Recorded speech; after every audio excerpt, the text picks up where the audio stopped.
করবো কি করবো না অবশ্যই এই নিয়ে আমরা আজকে এখানে বসা আয়োজক কমিটিটা যে আয়োজন করেছে এটার মেন উদ্দেশ্য হলো আমাদের এখানে দেশ থেকে প্রায় ভালো ভালো প্লেয়ার বিদেশে এসেছে,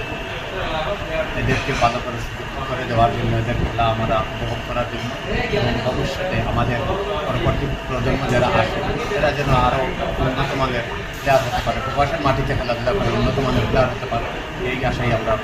প্রত্যাশা করে এই আশার তাকে আমরা এই টুর্নামেন্টে আয়োজন করেছি। এবং আয়োজক কমিটি যারা আছে